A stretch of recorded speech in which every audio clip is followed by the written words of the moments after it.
दोस्तों, वर्तमान समय में बीएसएनएल का मार्केट शेयर है 8.8%। लेकिन अगर मैं पिछले साल की बात करता हूँ यानी कि 2022 की बात करता हूँ तो बीएसएनएल का मार्केट शेयर था 10% से भी ज़्यादा। लेकिन अगर मैं 20 साल पीछे चला जाता हूँ यानी कि 2002-3 साल की मैं बात करता हूँ तो बीएसएनएल का मार्केट शेयर आधा से भी ज़्यादा था टेलीकॉम मार्केट में। आप सभी को पता ही है।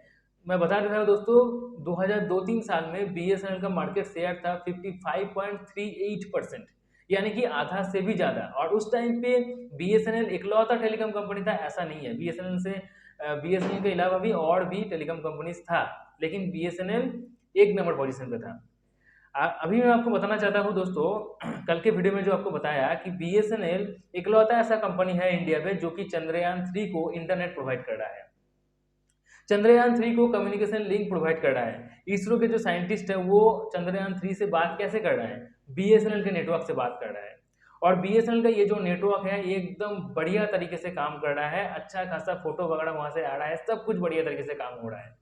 तो बीएसएनएल का यही नेटवर्क जो धरती में चलता नहीं है वो चांद पे अच्छा खासा चल रहा है। कैसे चल रहा है दोस्तों? आप सभी को पता ही होगा कि अर्थ से चांद का डिस्टेंस जो है 3,84,400 किलोमीटर है। तो 3,84,400 किलोमीटर दूर चांद पे बीएसएनएल का नेटवर्क अच्छा खासा काम कर रहा है, लेकिन बीएसएनएल का जो नेटवर्क है वो धरती पे ही काम नहीं करता।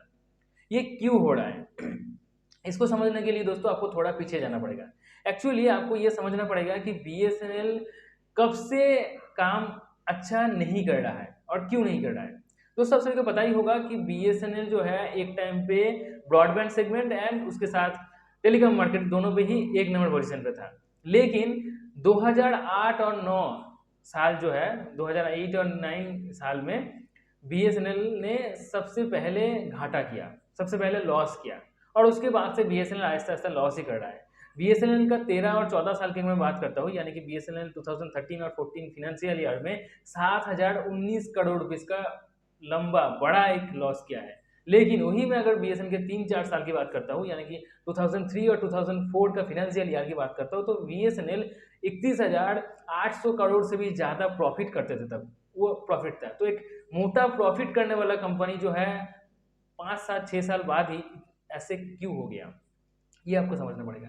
तो इसको सब समझते ही है, इसके पीछे एक ही चीज़ है कि ये एक गवर्नमेंट कंपनी है। तो गवर्नमेंट कंपनी होने के नाते बहुत बार मंत्री वगैरह पीएम वगैरह चेंज होता रहा, लेकिन कंपनी जब लॉस पे था तो पीएम इसका मदद नहीं किया। ठीक है, इसीलिए ये सब कुछ चीज़ हो रहा है। ठीक है, जिस टाइम पे जिसको बूस्टर डोज देना चाहिए वो बूस्टर डोज अगर नहीं मिलता है तो ये कंपनी जो है, कंपनी सिर्फ नहीं, वो एकदम मतलब सो जाता है बहुत दिन के लिए। ठीक है, और उसको उठाने के लिए बहुत ज़्यादा दिक्कत होता है, बहुत ज़्यादा पैसा खर्चा होता है, बहुत ज़्यादा टाइम भी लग जाता है। मैं आपको बात करता हूँ दोस्तों, बताता हूँ 2019 में। आप सभी को पता ही है कि 2019 में 69,000 करोड़ रुपीस मोदी जी ने बीएसएनएल को दिया रिवाइव करने के लिए। ठीक है, ये रिवाइव पैकेज है। उसके बाद 2022 में 1,64,000 करोड़ रुपीस जो है बीएसएनएल को दिया गया, बीएसएनएल को फिर से ताज़ा करने के लिए। उसके बाद अभी 2023 में 89,000 करोड़ रुपीस बीएसएनएल को दिया गया। और ये सारे के सारे जो पैसे हैं ये यूएसओए फंड के थ्रू बीएसएनएल को दिया गया, कोई टैक्स का पैसा नहीं है। यूएसओए फंड के थ्रू बीएसएनएल को बचाने के लिए ये दिया गया। बीएसएनएल को बचाने के लिए और भी बहुत सारे कदम लिए गए हैं और ये कदम अभी बीएसएनएल को आगे से बहुत बेहतर बनाएगा।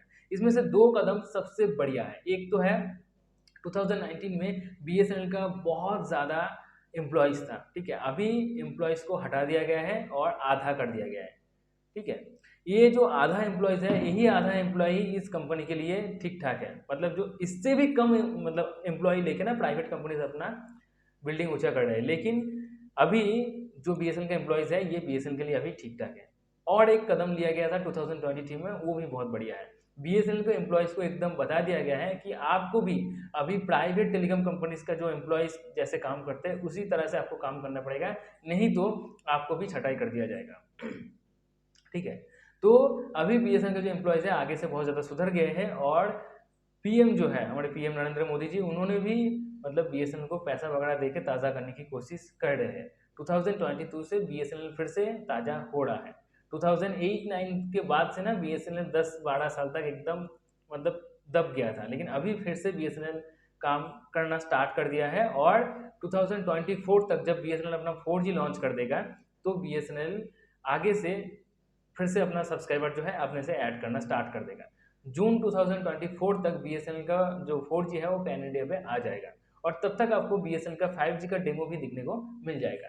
तो BSNL जो कि चंद्रयान 3 मिशन पे काम कर रहा है वो धरती पे काम इसीलिए नहीं कर पा रहा है क्योंकि BSNL का जो एम्प्लॉयज़ है वो गवर्नमेंट एम्प्लॉयज़ है और गवर्नमेंट एम्प्लॉयज़ होने के नाते यही है, गवर्नमेंट जॉब लोग इसीलिए ढूंढते हैं क्योंकि उनको काम उतना नहीं होगा, इसीलिए लोग ढूंढते हैं। ज़्यादातर लोग, सबको मैं नहीं बोलूँगा लेकिन ज़्यादातर लोग, ये सबको पता है, ठीक है।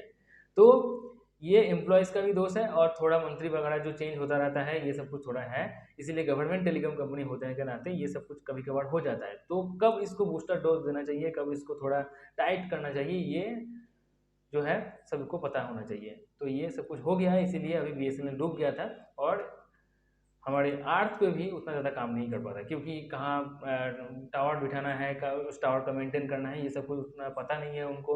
और कभी कभार बिजली वगैरह चला जाता है तो वो टावर का जनरेटर वगैरह ऑन नहीं करते वो, ये सब कुछ मुझे सुनने को मिला है। बहुत सारे न्यूज़ चैनल पे भी मैंने देखा है कि टावर का जो जनरेटर वगैरह है वो ऑन नहीं करते, तेल वगैरह सेल करते, तो ये सब कुछ सुनने को मिला है, ढंग का काम नहीं करते एम्प्लॉयज़, ठीक है। तो इसीलिए ये सब कुछ हो रहा है, लेकिन अभी ये सुधर जाएगा 2024 तक।